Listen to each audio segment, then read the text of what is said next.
Olá pessoal, tudo bem? Nós vamos fazer aqui a devolutiva da atividade da disciplina de ABS do dia 19/3. Nessa atividade foi solicitado para vocês assistir uma videoaula sobre os modos de produção. Foi aí um dos primeiros conteúdos que vocês viram. E destacar as características acerca dos tipos de modos de produção que foram apresentados aí nessa videoaula aí. Bom, primeiramente vamos conceituar aqui o que é um modo de produção.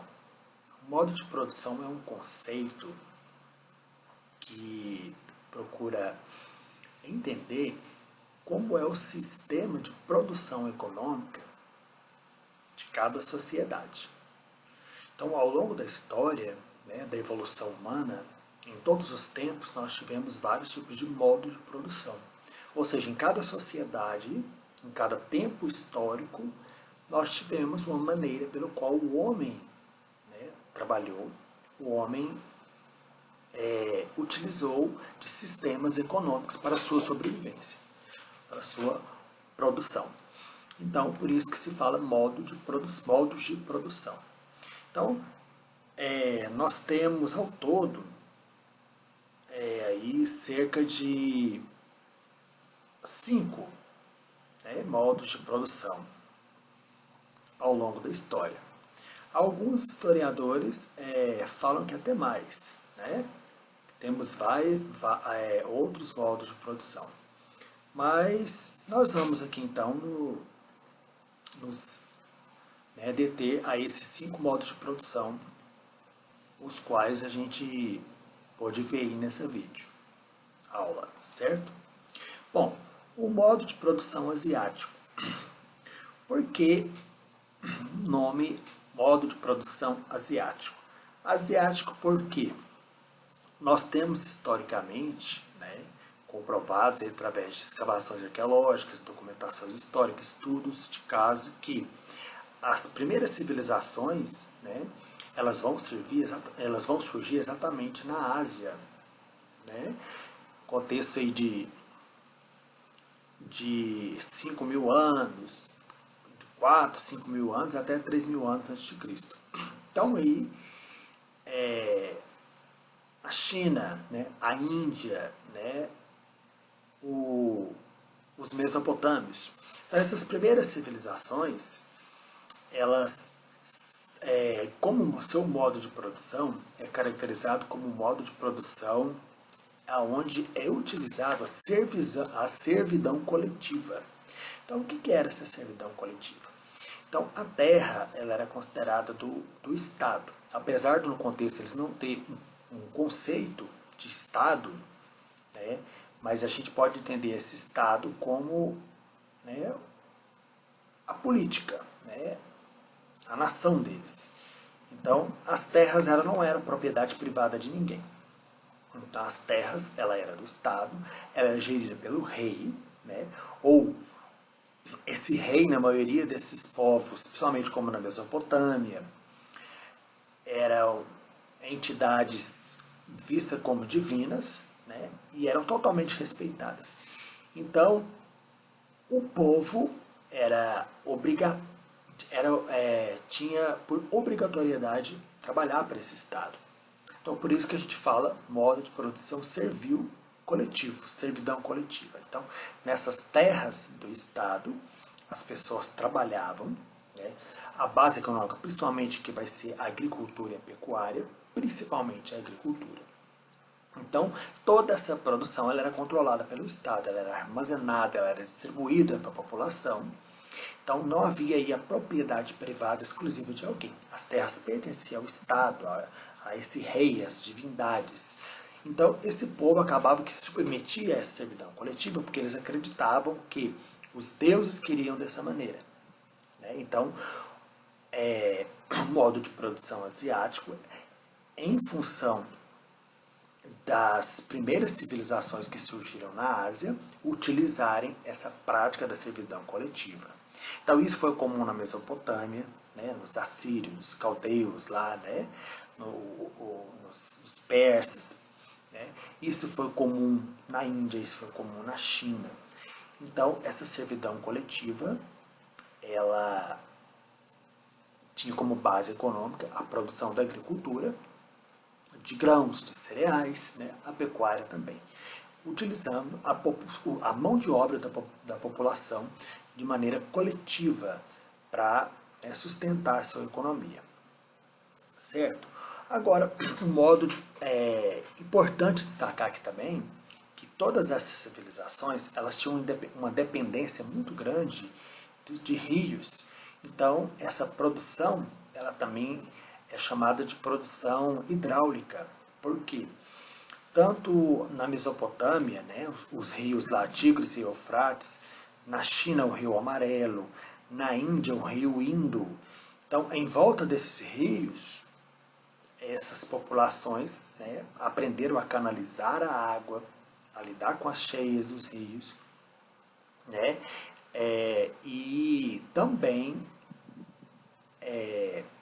utilizar as margens desses rios para o plantio. Então, a água era fundamental para as populações. Não vamos esquecer também do Egito, né, o Egito antigo, né, que utilizou aí as margens do Nilo, aprendeu a controlar as cheias e as secas do Nilo, utilizando também a mão de obra do trabalho servil.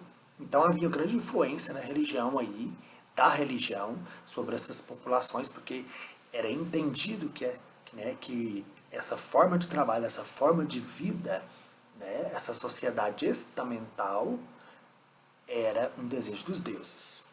Bom, o modo de produção escravista. O modo de produção escravista, nós podemos focar, entender ele, principalmente nas sociedades de Grécia e Roma. Né? E aí nós já vamos ter um tempo mais aí, né? Volta de 2000 antes de Cristo, onde já tinha surgido, né, a escrita, né, uma linguagem fixa, os meios de utilização de certas ferramentas, né, já estavam mais desenvolvidas, como o arado, né, a produção de sementes. Então, como foram duas sociedades que utilizavam da guerra, né, de conquistas territoriais, o Estado já tinha uma noção aí, né, de propriedade privada, né, a propriedade não era só do Estado, mas a propriedade pertencia a alguém. Então vamos lembrar aqui da questão da aristocracia formada tanto em Grécia, né, como lá os eupátridas, né, os donos das melhores terras e mais férteis, né, em Roma, né, os patrícios, né. Então essas sociedades elas se entendiam como donos das terras e essas terras foram dadas pelos deuses. Então era completamente aceitável a escravidão, né, a conquista de um outro povo e esse povo ser submetido por meio de guerras, e era também a questão da escravidão por dívidas. Se o indivíduo não pagasse sua dívida ou se infringisse a lei, ele automaticamente se tornava um escravo social. Então, nós temos aí também a grande importância da economia baseada na agricultura e pecuária, mas também nós já temos nesse contexto o trabalho da exploração de metais, o uso da moeda. Né? A moeda, tanto a prata como o ouro, ela já era produzida nesse contexto, mas aqui havia uma economia que era praticamente baseada na sobrevivência. Não havia aí a prática do excedente. Tá? Havia pequenas trocas de mercadorias. Então, no modo de produção escravista, a principal mão de obra vai ser o escravo, a economia é sustentada por essa mão de obra escravista, né? Principalmente Roma, né? Foi um grande império escravista, o Império Romano, e essa economia ela é base de subsistência, certo? O modo de produção feudal.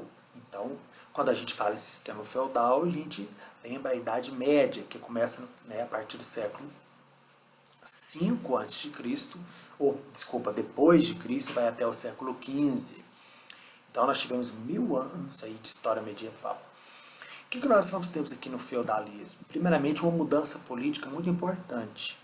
Nós vamos ter a descentralização do poder. Então nós não temos mais aqui um imperador forte, que controla a economia, que controla a política, que controla os exércitos, no caso, né, de Roma e algumas cidades gregas, como por exemplo, como, né, Esparta. Então nós vamos ter aqui uma política descentralizada, com as invasões bárbaras, os povos que vieram de várias regiões entrando na Europa com a queda do Império Romano, vários reinos se formaram. Então o que acontece aí? Então houve uma descentralização, cada região passou a ter a sua autonomia. E essas regiões, elas tinham aí o chamado feudo. Então o que é um feudo? Feudo é chamado bem de propriedade, um bem adquirido. Então isso aí estava adquirido dentro das relações sociais. Então geralmente um rei, ele cedia títulos ou terras a um nobre. E esse nobre era passado a chamar de vassalo, e esse rei, ele era o sucerano. Então, ali, dentro daquela terra, né, ela era designada um feudo, porque aquele vassalo recebeu aquele bem de propriedade. E dentro do feudo havia todo um sistema econômico. Né? Havia o manso senhorial, que eram as terras do senhor, havia o manso servil, que eram as terras dos servos, dos colonos, né, onde eles plantavam, mas, além deles ter essa terrinha, eles tinham que passar para o seu senhor parte daqueles que ele produziu. Então aí entra uma prática chamada, né, a talha.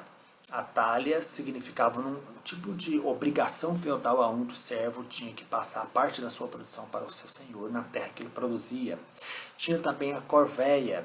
A corvéia era outra obrigação servil em que o servo, cerca de 3 ou 4 dias da semana, ele teria que trabalhar nas terras do seu senhor. Bom, então aí a gente pode entender que o trabalho, a base econômica aí, a base da mão de obra era o trabalho servil também. Tá? Então, outra característica da economia aqui, desse modo de produção feudal, é a economia de subsistência. Então não havia também a produção do grande excedente visando o mercado. Então a economia de subsistência, né, a grande utilização da mão de obra servil, também servil coletiva. Uma pequena diferença aqui do sistema feudal com o asiático, porque quando a gente fala em modo, né, de mão de obra servil coletiva, a gente relembra o sistema de modo de produção asiático. É que aqui o feudalismo ele vai predominar na Europa, enquanto, né, o modo de produção asiático ele foi originado na Ásia, certo? Bom, o modo de produção capitalista. Então, o modo de produção capitalista ele vai ter algumas etapas, né? Por exemplo, nós temos o período chamado pré-capitalismo, que é exatamente lá que começa no final do século XIII, século XIV, principalmente na Europa, que é onde começa a surgir a burguesia, né, aquelas primeiras feiras, o revigoramento do comércio, a produção do excedente, né, o surgimento dos pequenos banqueiros, os burgos, que eram os pequenos comerciantes. Então ali começa a surgir já uma forte relação de mercado que é chamada pré-capitalismo. Então isso aí vai caminhar para o século XVI, na consolidação do mercantilismo, né, que é o capitalismo mercantilista. Aí nós já vamos estar no contexto, né, das grandes navegações marítimas, da descoberta de novas regiões, né, as Américas, Oceania, por aí, né, o começo da exploração escravista na África, aonde o mercantilismo ele vai focar na produção, né, defesa de metais preciosos, na grande busca de metais preciosos, né, exploração das colônias, né, principalmente Vamos lembrar de Portugal, Espanha, Inglaterra, França, todos esses países tiveram colônias, tanto nas Américas como na África e na Ásia. Né? E o mercado vai ser, a economia mercantilista é completamente fechada, né? Completamente voltada na produção de metais, no escravismo e nesse lucro. Então ela era também completamente direcionada ao que o rei queria. Então aí nós já temos o período do absolutismo. Então era o rei que dava as ordens, era o rei que dava concessões. Então o mercantilismo era uma política muito fechada. E ele era um entrave para a burguesia. Porque os grandes lucros da exploração colonial e tanto da exploração de metais iam para os reis, iam para os cofres das coroas. Então a burguesia acabou, nesse período, estando muito sujeita às relações mercantilistas, certo?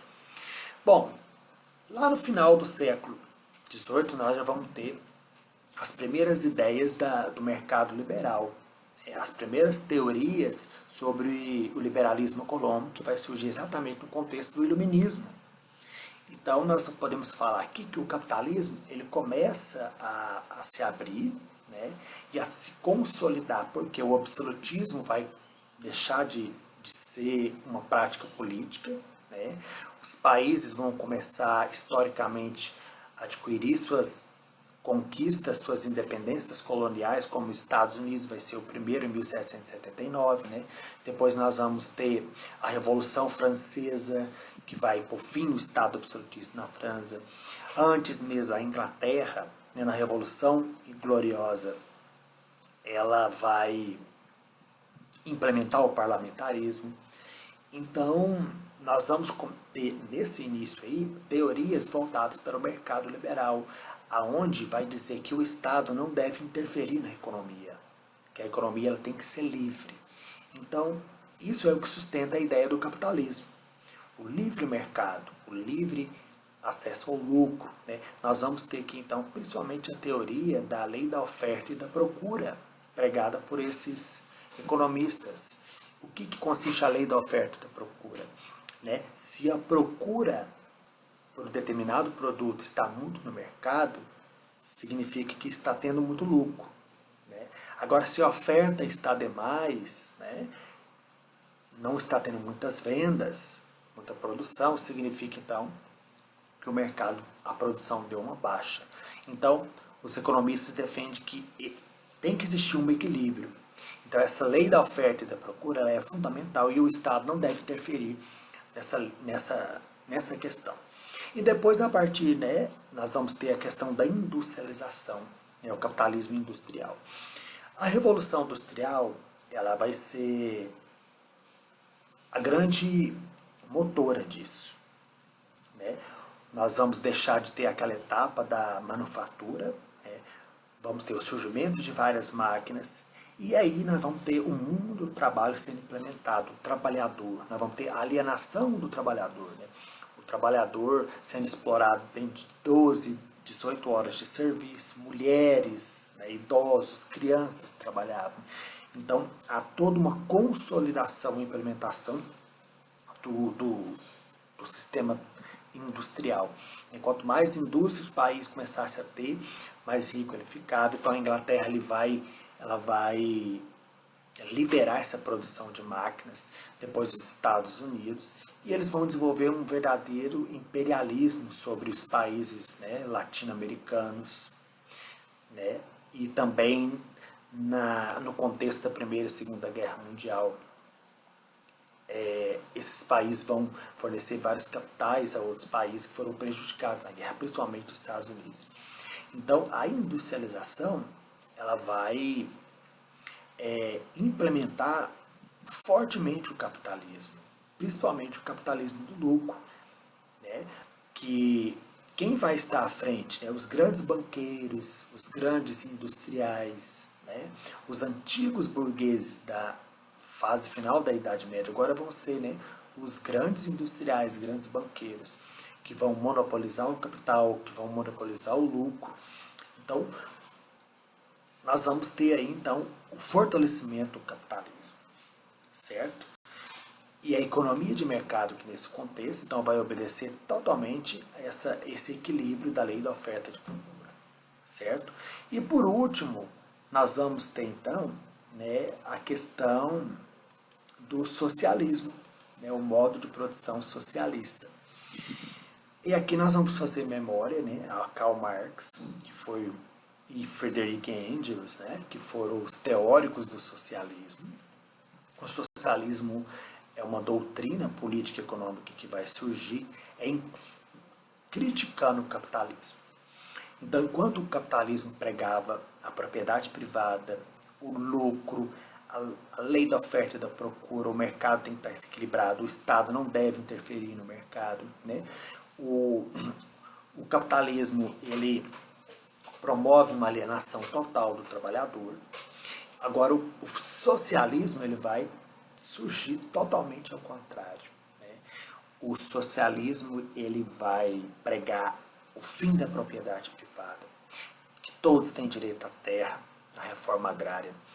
O socialismo vai defender uma economia não livre, não que vise somente o lucro, mas uma economia planificada, ou seja, essa economia ela tem que ter equilibrada, ela tem que ser distribuída de forma igualitária. Então, enquanto no capitalismo o trabalhador é alienado, aqui no socialismo o trabalhador ele vai adquirir uma consciência de classe, né? O proletário vai ganhar poder. Então, isso aí vai surgir, né, a partir da teoria de Karl Marx e Engels, e vai adquirir grande força aí no século XX, principalmente após a Segunda Guerra Mundial, quando a gente, né, estudou, vocês vão estudar novamente também, né, o contexto da Guerra Fria, né, após a Segunda Guerra Mundial lá, né, o leste europeu, né, Rússia, também a China, né, Cuba, Coreia do Norte, o leste europeu, né, vamos lembrar lá da Cortina de Ferro, né, sobre a união das repúblicas socialistas soviéticas. Então, todos aqueles países passaram a aderir ao socialismo. Começaram a implementar essas questões de uma economia planificada, né, de industrialização sem interferência externa do capital privado externo, né? Os trabalhadores passam a ser completamente valorizados, né? Numa busca de consciência de classe. Bom, tem também, né, historiadores, né, economistas que falam aí de uma diferença da economia do socialismo com o comunismo. Bom, o socialismo, ele, na verdade, ele surge em forma de um conceito. E ele, enquanto política, ele funciona, né, quando a economia passa a ser planificada, né, os modos de produção são mais redistribuídos, né, e a classe trabalhadora passa a ter mais consciência de sua classe, das suas funções e do seu poder.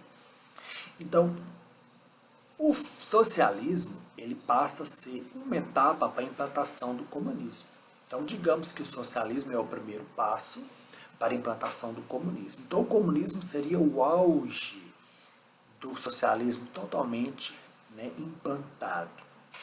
Agora, a gente sabe que o comunismo não deu certo em nenhum dos países que aderiram, né? E há historiadores que defendem também que o comunismo nunca foi implantado. O que na verdade foi o quê? Um Estado totalmente autoritário, né, que fechou suas relações com o mundo, com o mercado externo e procurou implantar uma economia totalmente autodefensiva, né, na busca de ser autossuficiente. Como, por exemplo, né, Cuba, né, Coreia do Norte, né, China, esses países no auge dos governos comunistas, elas se isolaram do mundo. Né? A Rússia também, no período do governo do Stalin. Né? Então, isso foi uma prática da economia comunista, onde, né, se fecha totalmente ao mundo externo, às relações de mercado externo. O governo ele interfere na economia, mas essa economia ela é totalmente controlada e ela procura ser uma economia autossuficiente.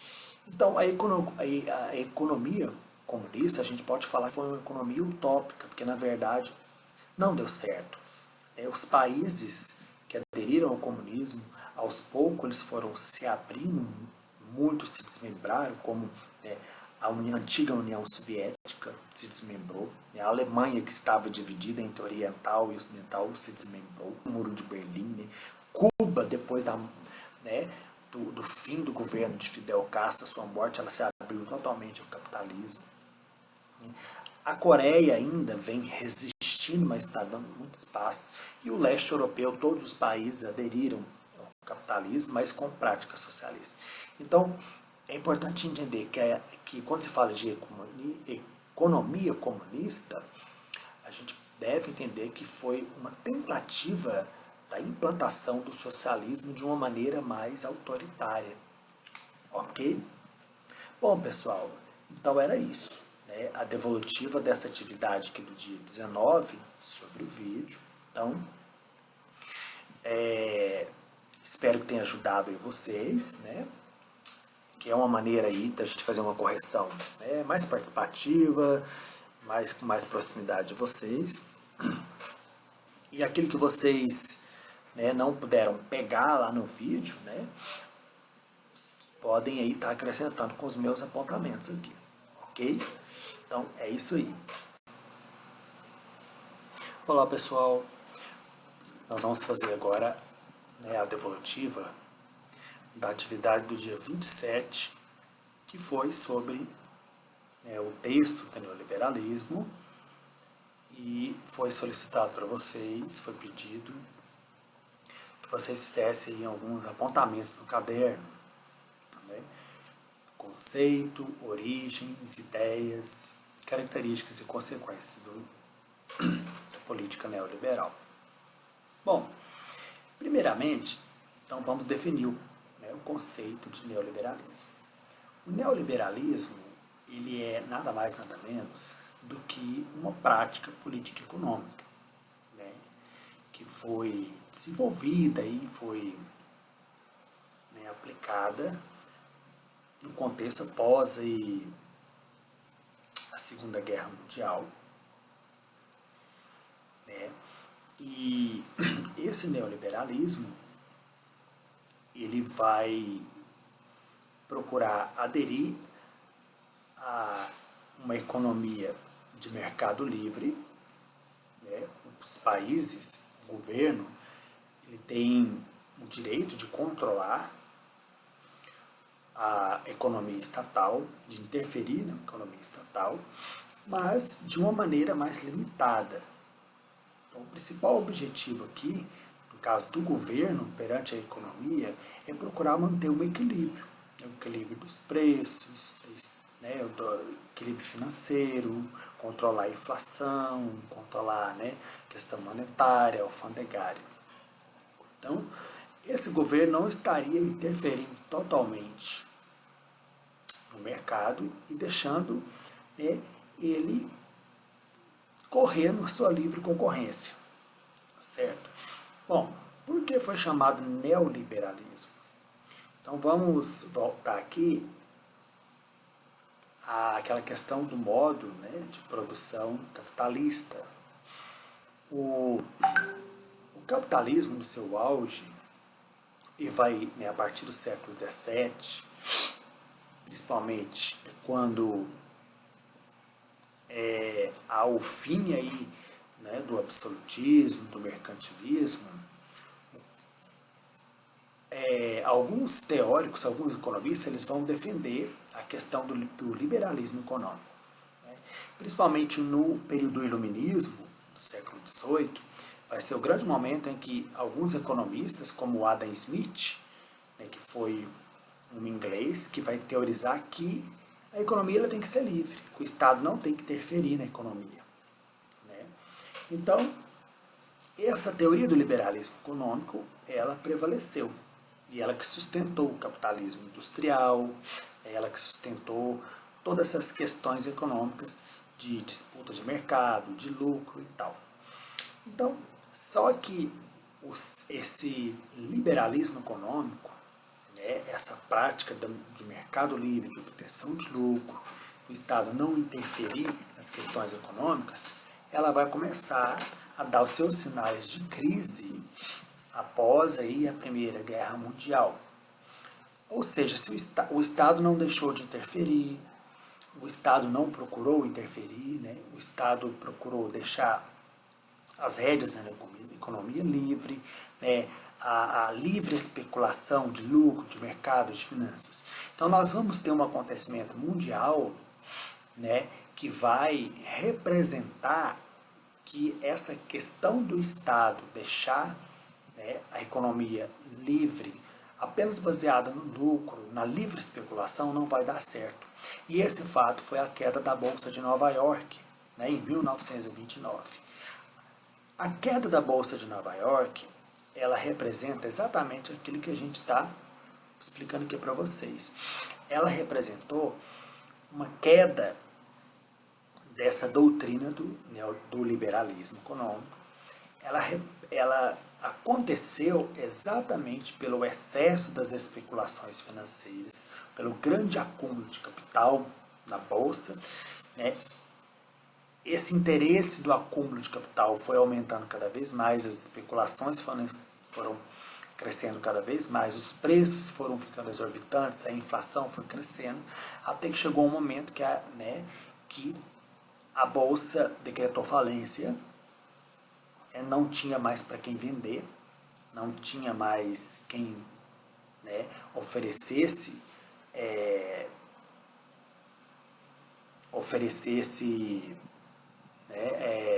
compra, né? E o que vai acontecer? Vai haver uma estagnação da economia. Então a queda da Bolsa de Nova York, ela representou, aí ela foi um sinal, na verdade, que o liberalismo econômico ele teve falhas, ele tem falhas, que essa prática do capitalismo liberal ela teve falhas. Então, começou a partir desse contexto, né, a ser pensado uma nova maneira de o Estado poder controlar a economia e poder sim fazer algumas interferências, né, nos excessos aí da livre concorrência, da especulação. Bom, isso aí, né, no contexto após a Primeira Guerra Mundial, o que vai acontecer? Nós vamos ter depois a Segunda Guerra Mundial, né? A Segunda Guerra Mundial vai deixar os países europeus, muitos países totalmente empobrecidos, e alguns países, principalmente como os Estados Unidos, né, eles vão começar a oferecer uma série de ajudas capitais, né, empréstimos, financiamentos, né, implementação de empresas, né, investimentos de dinheiro. Então tudo isso aí vai começar a se pensar em políticas de interferência do Estado na economia. Por quê? O capitalismo liberal já tinha sido muito criticado, já tinha dado sinais que essa não interferência, esse não controle por parte do Estado e do governo não deu certo. A queda da Bolsa de Nova York foi esse exemplo, né? Então, esse contexto pós a Segunda Guerra Mundial, onde vai haver também do início da Guerra Fria, né, esses países eles vão se fechar, né? Então nós vamos ter toda a necessidade do contexto histórico aqui de implementação de políticas que vão controlar o Estado, certo? Então essas políticas elas vão ser chamadas, né, de neoliberalismo. Por quê? Vai haver uma preocupação do Estado, né, de implementar políticas de controle dos excessos, de livre concorrência, controle de mercados, certo? E o auge, né, disso aí vai começar exatamente a partir da década de 60, um pouco depois aí da Segunda Guerra Mundial, né, já no contexto aí da Guerra Fria, certo? Bom, então nós falamos aí do conceito, né? Até já falamos um pouco aqui do contexto histórico, as origens, o contexto histórico do neoliberalismo. O texto ele vem apresentar aqui um conceito do keynesianismo. Então, na verdade, o que é esse keynesianismo? O keynesianismo ele vai surgir a partir de um teórico econômico que se chamava John Keynes.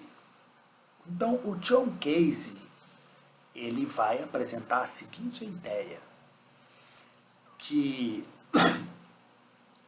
o Estado, na medida que ele vê que certas coisas não estão funcionando, que a economia está caindo, ele deve procurar fazer uma intervenção. Então, esse Estado ele tem que ser um Estado de bem-estar social, um Estado que interfere, né, um Estado que não vai omitir as dificuldades, mas é um Estado que vai defender o bem-estar para o povo. Então, o keynesianismo ele vai surgir, então, em muitos estados, né, em muitos países, principalmente no contexto após a Segunda Guerra também, eles vão começar a implantar essa doutrina do keynesianismo, ou seja, do Estado provedor, do Estado que vai interferir nas questões econômicas, o Estado de bem-estar social, o Estado que defende realmente a economia, que vai procurar, assim, né, uma autorregulação da economia. Bom, o que vai acontecer aqui? Nós temos alguns fatos históricos que vão caminhar para que os próprios países vão começar a buscar, então, a implementação do neoliberalismo. Nós vamos ter aqui a crise do petróleo no início da década de 70, certo? Os países que mais fabricam petróleo, né, vamos dizer assim, nesse contexto, que era aí, né, a Arábia Saudita, né, o Kuwait, o Irã, Iraque, né, e também a Venezuela, esses países, nesse contexto, eles vão criar aí a OPEP. E a OPEP, que significa, né, Organização dos Países Exportadores de Petróleo, eles vão começar a fazer uma série de concessões, de exigências para as empresas que exploravam o petróleo nos seus países, né, as petrolíferas, que a maioria não era dos seus próprios países, vão começar a fazer uma série de exigências, uma série de cobranças. Então, ainda sabendo que o petróleo não é um recurso não renovável, sabendo que esse petróleo, né, não era fácil de encontrar e também ele acabava a qualquer hora. Então, digamos assim que essa OPEP, esses países, eles tinham um verdadeiro monopólio da produção de petróleo e sua distribuição no mundo. Eles faziam concessões a empresas que iam lá, né, exploravam o petróleo deles, né, fabricava aí, né, digamos assim, a questão do combustível, do petróleo, e exportava todo esse petróleo. Mas eles começaram, então, a fazer uma série de exigências, né, e a se organizar com realmente uma multinacional. Então isso aí gerou uma crise mundial, porque eles passaram a monopolizar de uma maneira bem forte, né, a exportação desse petróleo. Outros fatores aqui, eles fizeram parte, que é muita coisa relacionada aos conflitos desses próprios países lá do Oriente Médio, né? Foi um contexto da guerra do Irã e Iraque, foi um contexto da guerra interna dentro do Israel, né? A questão lá dos palestinos e tal, né? No Irã houve um movimento de independência republicana. Então, assim, esse contexto de problemas políticos dentro desses países, na década de 70 e 80, dificultou ainda mais a relação deles com outros países externos. Então acabava que era complicado buscar uma aproximação de uma política com esses países e eles, ao mesmo tempo, monopolizavam a distribuição e produção do petróleo. Então, por que eu estou falando isso? Aqui no texto também está estruturada essa parte. Porque foi a partir dessa crise do petróleo que houve aí a necessidade e a busca de implementar então essa questão do neoliberalismo. Né? Então, vamos lá. As ideias neoliberalistas. Então, essas ideias neoliberalistas, elas vão aparecer aí exatamente a partir dos anos 60, 70, se opondo ao keynesianismo, que é essa prática do Estado de bem-estar, o Estado protetor, que interfere, que regula. Por quê? Assim como foi percebido que o liberalismo econômico teve falhas, após essa crise do petróleo, após também esses países começarem a passar por crises financeiras, desregulação política, desregulação econômica, superávit de acúmulo de capitais.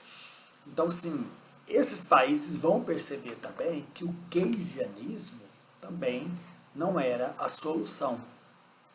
Então, a ideia que vai passar a ser buscada é uma ideia que o Estado ou o governo continuaria interferindo sim na economia, mas teria uma participação secundária nessa interferência. A função do governo seria mais aqui como um auxiliar no quesito econômico, combater os excessos da livre concorrência, controlar os mercados, a grande especulação e enxugar os gastos do Estado, cortar aquela questão do Estado paternalista de bem-estar social, onde aí a gente pode entender as práticas socialistas, onde o Estado, tudo tem que partir do Estado. O Estado tem que pagar isso, o Estado tem que promover educação, tem que promover saúde, tem que promover industrialização, tem que incentivar a economia.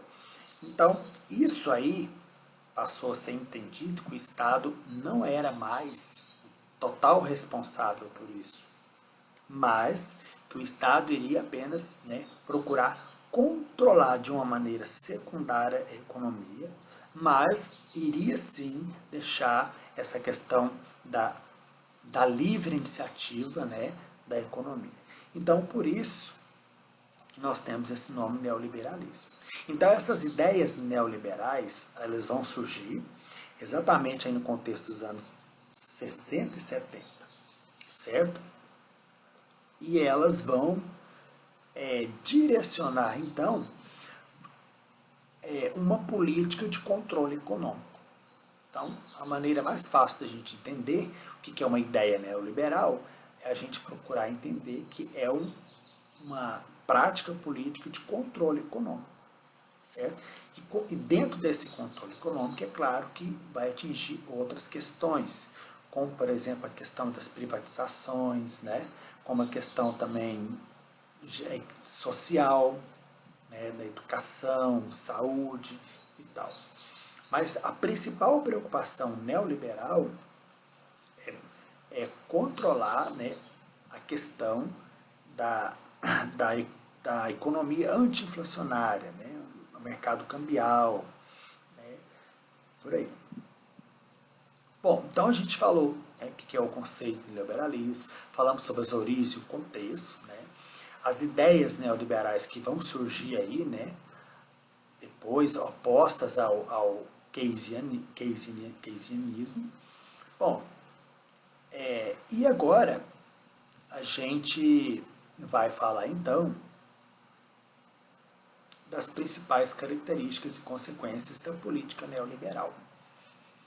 Bom, no texto está bem estruturado e bem claro para vocês, que as principais características do neoliberalismo.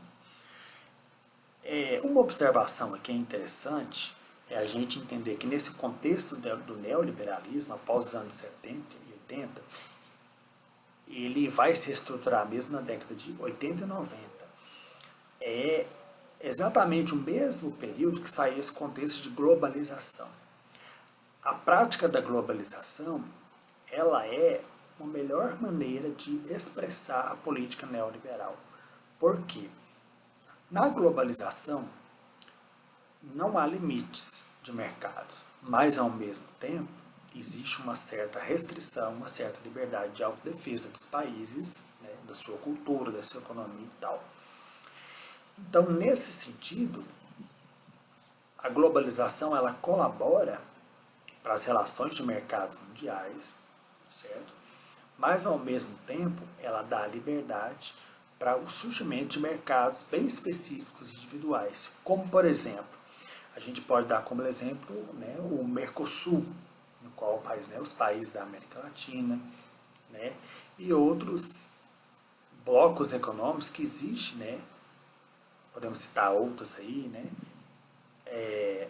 que buscam fazer políticas de cambiais, né, políticas econômicas, políticas de importação e exportação. Isso aí é uma autodefesa da sua política. Mas, ao mesmo tempo, esses blocos econômicos eles não estão fechados, né, a uma política mundial. Então, a globalização ela é um exemplo muito grande disso. Quando a gente fala em globalização, a gente está falando não é só, né, dessa globalização mundial, dessa questão total mundial, econômica, mas a gente está falando também das relações culturais, né, do ir e vir de várias pessoas de vários países, onde elas querem, né, da livre autonomia dos países nesse sentido. Então a globalização é um exemplo muito claro aí para a gente poder entender. Então quais são as principais características aí desse neoliberalismo? Bom, primeiro, né, a pouca intervenção do governo no mercado é uma das principais e mais assim, objetivas. Né? O governo não deve interferir no mercado, mas ele deve apenas ser uma segunda mão, aonde vai procurar estar regularizando. Né? Ao mesmo tempo, esse governo ele não vai interferir nas relações do mercado de trabalho. A gente tem um exemplo muito atual disso. Você vê que as novas políticas no Brasil né, de aposentadoria, né, as novas relações de contrato de trabalho, né, que as empresas vão poder efetuar com seus trabalhadores. Então isso aí é uma prática neoliberal. Então o governo está dando a livre iniciativa aí. Né? Bom, redução dos encargos e direitos sociais como um todo. Transferência dos serviços públicos ao setor privado. Isso aqui é a negação daquele estado lá de bem-estar social. Então, quando o governo transfere o serviço público para o setor privado, ele está tirando do estado os gastos. Então, aquilo que só o governo pagava, como, né, essa questão de empresas poderem relacionar com seus trabalhadores, né? Essa questão da aposentadoria, planos individuais, certo? Redução dos serviços públicos. Então é uma maneira de enxugar os gastos do Estado. Redução de encargos e direitos sociais como um todo. Então, o Estado neoliberal ele vai procurar fortemente enxugar os seus gastos. Ele vai procurar uma maneira, né, do cidadão também dar os seus passos para ele sobreviver, para ele ter um amparo na saúde, para ele ter um bem-estar social. Outro ponto, a abertura da economia para a entrada de empresas multinacionais. Então aí, mais um exemplo aí da globalização. Né? O mercado externo está aberto, empresas multinacionais sendo implantadas no país. Né? Então isso aí vai só abrir as portas para a economia. Defesa dos princípios econômicos do capitalismo também entra na globalização. Então, o neoliberalismo ele continuou defendendo essas questões da iniciativa privada, da propriedade privada, da economia estar livre, do Estado não intervir. mas ela vai dar, ao mesmo tempo, o poder do Estado dele ter um certo controle, sim. Ele poder regularizar, né, e poder interferir, né, principalmente quando se fala da questão né, da regularização da economia, certo? E por último, ó, as consequências do neoliberalismo. Bom, a gente vê, né, atualmente aí, bem visível essas consequências do neoliberalismo, que é, né, desigualdade social, né, grande desigualdade social, desemprego, economia estável, né, salários baixos, fluxo de capital invertido, né, a inflação sobe, o governo tem que investir dinheiro no mercado, né, e acaba que às vezes o mercado externo sobe também os seus preços e aí, né, ocorre aí essa questão do fluxo de capital invertido. Dependência do capital internacional, né, principalmente nos países mais pobres, países mais pobres e menos desenvolvidos. Essa questão, né, de países mais ricos estarem aí, né, com as portas abertas, né, para instalar suas multinacionais, né, oferecer capitais, e acaba que, né, o país, no caso, né, o país que abre as portas, o país que recebe essas investidas de capitais externos, fica totalmente dependente. Um exemplo disso aí é a dívida externa, né, acumulada aí desde os anos 50, que a cada tempo cresceu mais. Bom, e os países mais pobres, principalmente os países, né, da América Latina, América do Sul, né, são totalmente dependentes do capital externo, né, Estados Unidos, né, Canadá e outros países da Europa. Tremenda liberação financeira. Então, essa liberação financeira, que é a questão, né, do mercado externo. Aquilo que nós não temos vem de fora, e esses preços sempre chegam em dólar, né, muitas coisas, e acaba que isso aí afeta, né, a inflação, né, a economia, ocasionando aí uma inflação. Bom, pessoal, então era isso, tá? O texto, né, está bem estruturado nessa questão da explicação, né, do conceito do liberalismo. Depois ele entra lá, né, na questão, né, do keynesianismo, para explicar como que foi, né, a origem, o contexto histórico do neoliberalismo. Então, só concluindo que a gente tem um exemplo muito grande dessa política neoliberal, que é o governo Bolsonaro, né? O governo Bolsonaro, ele é adepto à política neoliberal. Então, as relações com a China, né, apesar do filho dele estar aí dando passos errados nessa questão da diplomacia, né, mas o governo Bolsonaro busca muito essa questão da participação externa, né, todas essas emendas que têm sido feitas aí no momento, né, na questão de aposentadoria, a questão do livre negociação em contrato de trabalho, né, regularização de novas leis trabalhistas, né, para o empregador ter toda a liberdade de criar um contrato de trabalho com seu funcionário. Então, tudo isso aí são políticas neoliberais. Então, era isso, ok? Na medida do possível, vocês então aí, se houver necessidade, pode acrescentar aí, complementar no caderno de vocês, ok?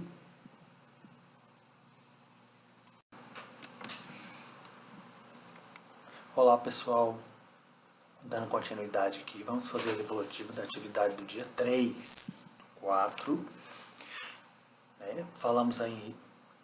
Falando ainda, né, no neoliberalismo, Temos aí, foi solicitado para você assistir o vídeo da professora Larissa, que é uma ótima professora de geografia, bem atualizada, que a gente acompanha aí, está sempre estudando junto. E a professora Larissa faz aí uma definição bem clara, né, sobre o neoliberalismo. Eu pedi para vocês, estou fazendo os apontamentos aí sobre as principais críticas, né, do sistema neoliberalista e as suas consequências para os países desenvolvidos. Então a gente vai fazer alguns apontamentos aqui a partir da fala da professora. Então a gente destacou aqui alguns pontos que ela mesma pontuou, né? Redução dos gastos públicos. Bom, de início, quando se fala em redução dos gastos públicos, a gente pensa nessa coisa boa, né? Mas essa política neoliberal, ela tem uma forte consequência, uma coisa muito negativa. Por quê? Ela vai tirar do Estado as suas responsabilidades com seus cidadãos. Ou seja, o governo, ele está tirando, né, o dele da reta. Então, o Estado neoliberal, ele não quer ter gastos públicos. E isso vai totalmente contra, né, até os princípios da nossa Constituição. Porque nós temos direitos garantidos na Constituição, né? Direito à saúde, direito à educação, né? O direito a ser protegidos, né? Então, uma série de direitos. Tanto que a nossa Constituição ela é chamada de Constituição Cidadã. Ela dá uma série de direitos. Então, além de direitos básicos, nós temos outros direitos muito importantes, né? Que não vem ao caso aqui agora a gente aprofundar sobre quais são esses direitos. Mas então, a redução dos gastos públicos promove essa ausência de responsabilidade do Estado. Um exemplo para vocês aqui, uma consequência desse interesse de redução dos gastos públicos, é o corte de investimentos, né, nas pesquisas científicas, nas bolsas de estudos que tivemos esse ano, né, no princípio do governo Bolsonaro, que é considerado um governo também neoliberal. Então nós tivemos aí várias faculdades que fecharam seus laboratórios de pesquisa, né, a FAPEMIG, que era um órgão do governo que financiava aí bolsas de estudos para doutorado, para mestrado, para pesquisas. Né, muita gente perdeu as suas bolsas, pararam de estudar, tiveram que trancar suas matrículas. Muitas pesquisas foram paradas em função dessa falta de investimento.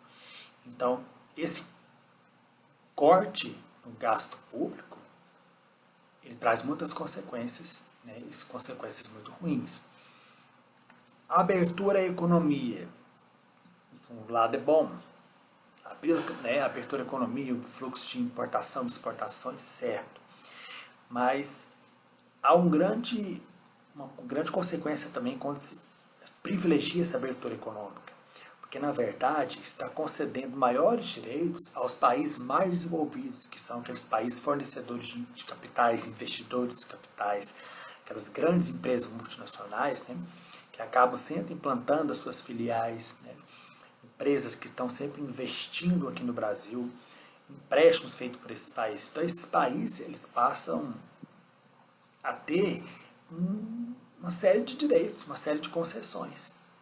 Então, essa abertura econômica, ela acaba dando maiores direitos para esses países.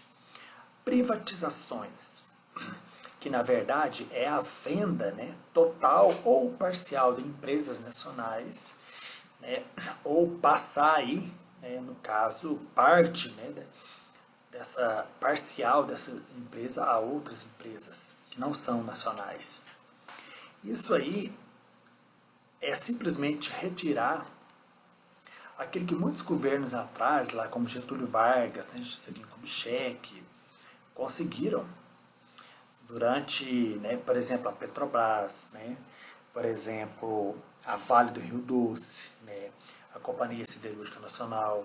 Foram grandes empresas construídas aí no passado que já tiveram muitos lucros e que colocaram o Brasil num patamar industrial muito bom.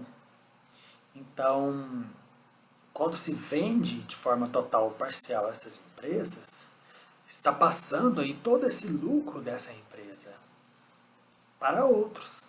Né? Imagina a sua família lutar a vida inteira, né, para ter uma empresa e de repente, né, você, por algumas dificuldades, você herda essa empresa, por algumas dificuldades você simplesmente vai vender naquilo ali. Então o governo ele tem que pensar, ele tem que dialogar muito, acredito, ao invés de passar assim com muita facilidade, né, essas privatizações. Flexibilização das leis trabalhistas. Então nós estamos vivendo um momento, né, atual dessas flexibilizações. Como a gente já comentou nas outras aulas, né, que essa questão da grande complexidade agora que se tem para né, o processo da aposentadoria, né, a maior liberdade de relação de trabalho agora que o governo concedeu aos empregadores. Então o governo está dando uma liberdade a esses empregadores para eles agirem como eles bem entendem. Né? Ele está diminuindo o poder das leis trabalhistas. Então isso está aí provocando uma grande injustiça, porque muitos empregadores, muitos patrões acabam agindo da maneira como querem. E acaba que as leis trabalhistas elas vão, né, elas vão perdendo o seu poder.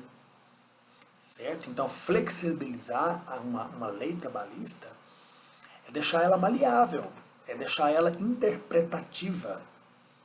Né? E acaba que o trabalhador sempre é o mais prejudicado. Porque a empresa ela vai criar meios de ter mais lucro e nisso ela vai, né, procurar lidar com o trabalhador da maneira que ela achar melhor.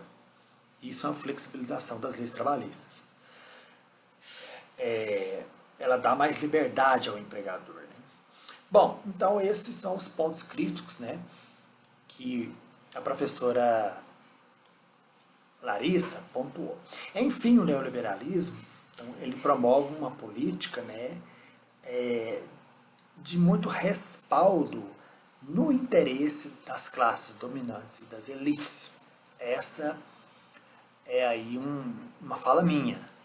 Então, eu vou falar entre aspas. A minha conclusão sobre o neoliberalismo é que ele tem seus lados positivos econômicos, mas o liberalismo, a grande consequência dele é que ele promove essa interesse, essa grande liberdade, esse grande poder voltado para o interesse das classes dominantes, das grandes elites, né, das grandes industriais, grandes banqueiros.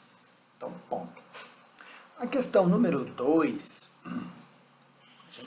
vocês assistiram lá o vídeo com o professor e foi pedido para vocês pontuar quais os principais governos que praticaram, né, essa política neoliberal, seus pontos positivos e negativos e como fizeram.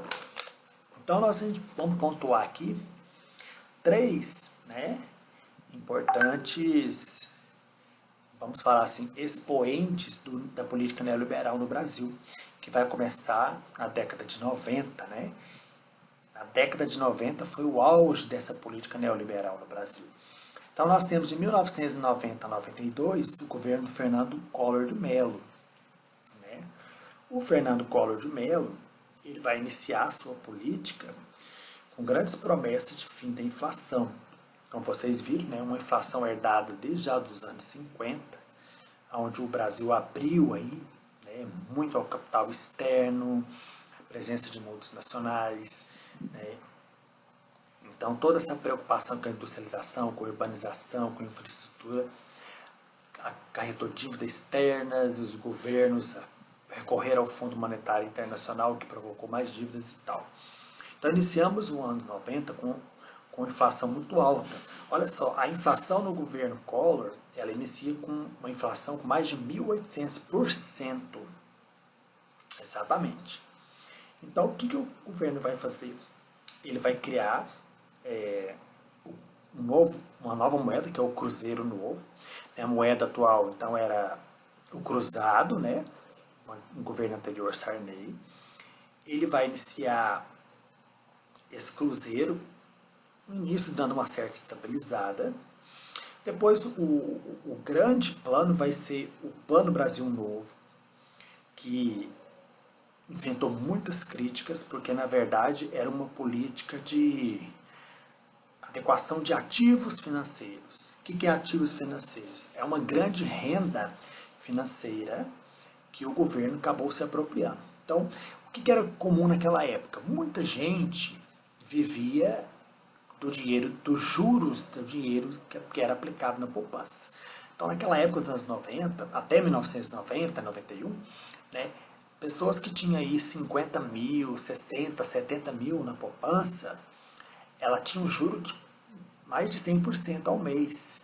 Então, acabava aí, né, que a pessoa recebia aí por mês, ela poderia tirar muito mais de 3, 4 mil reais por mês, nós suponhamos que fosse hoje, né, que ela tinha um lucro, uma renda mensal boa sem estar precisando trabalhar.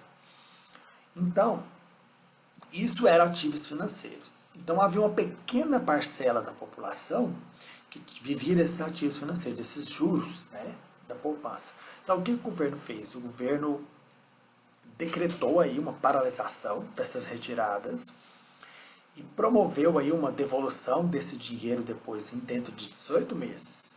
E o governo vai enxugar aí esses ativos financeiros. A poupança deixou de ter mais lucro. Bom, isso causou aí um alvoroço danado, né? Muita gente até hoje, né, as famílias estão na justiça até hoje para receber esses direitos, né? E o governo, na verdade, tinha a intenção de pegar esse dinheiro e tá aí, né, corrigindo a inflação, pagando, né, dívidas e tal.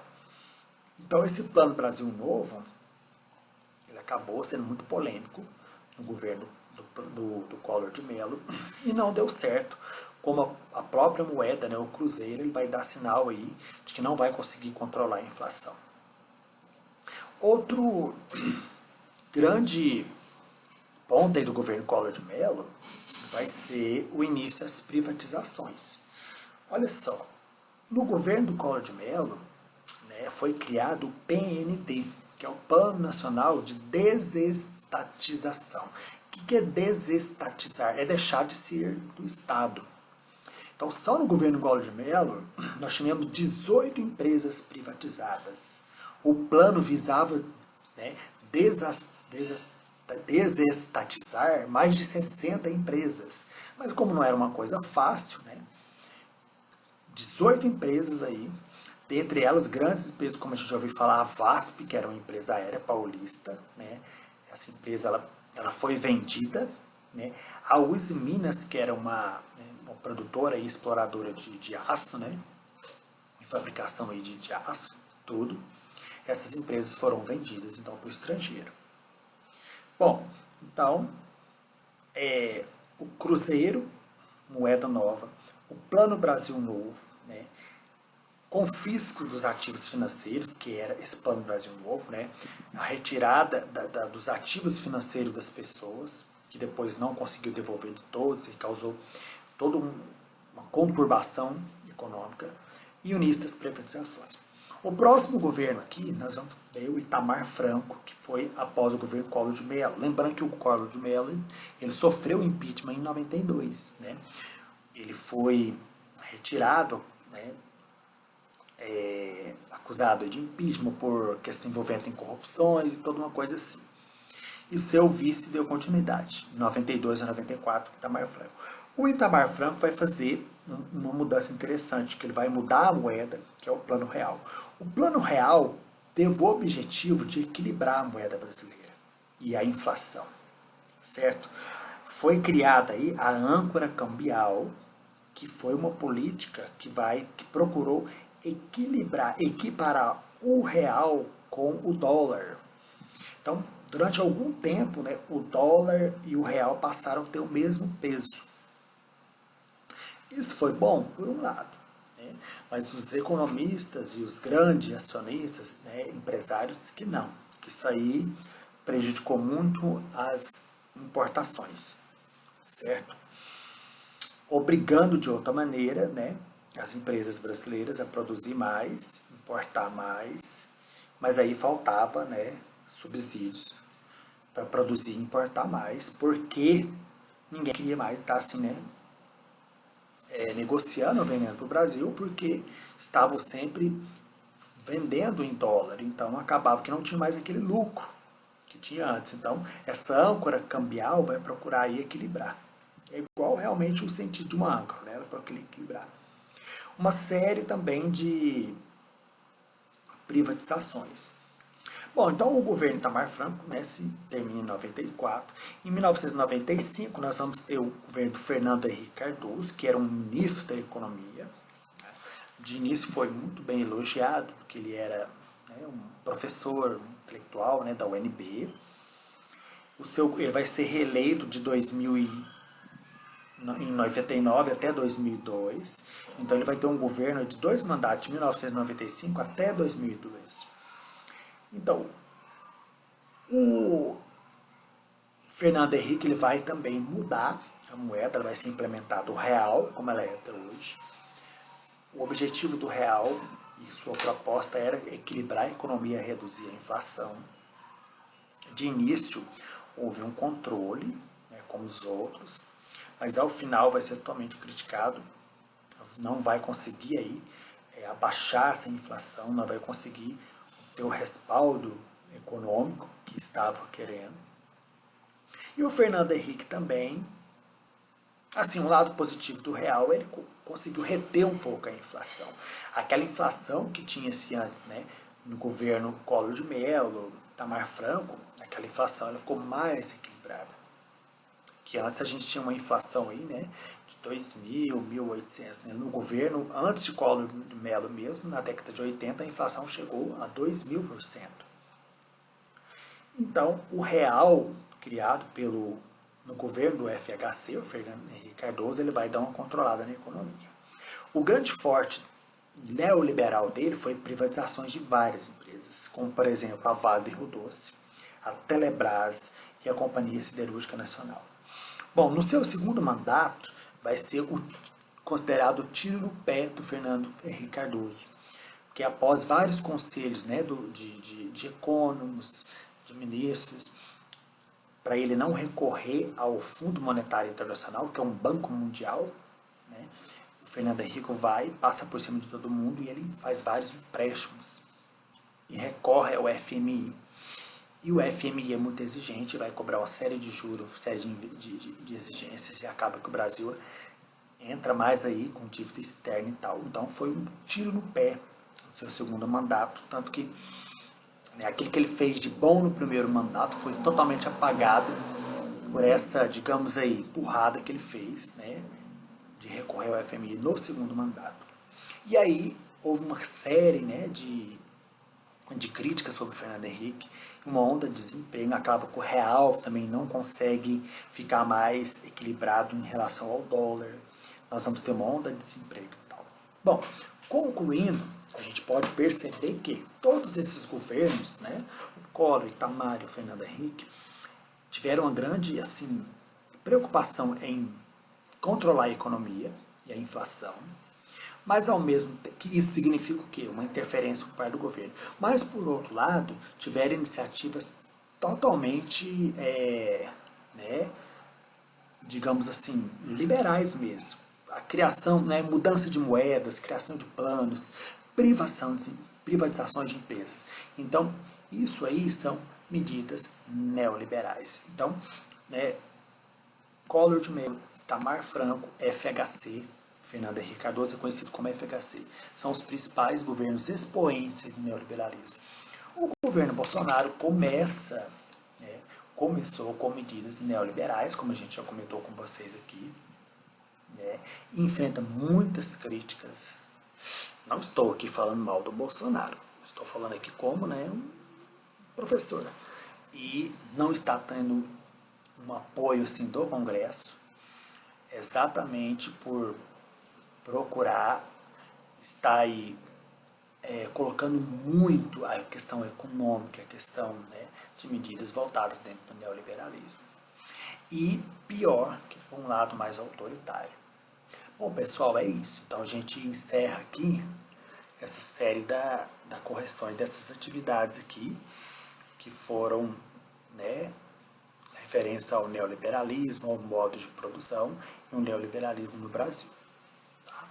Qualquer dúvidas, né, a gente pode estar comunicando comigo lá pelo WhatsApp. Tá? O colega de vocês, o Taylor, ele está no grupo, ele me tem no WhatsApp, qualquer coisa pode estar enviando aí, né, sugestões, ideias e dúvidas que a gente vai responder para vocês. Tá ok? Um abraço.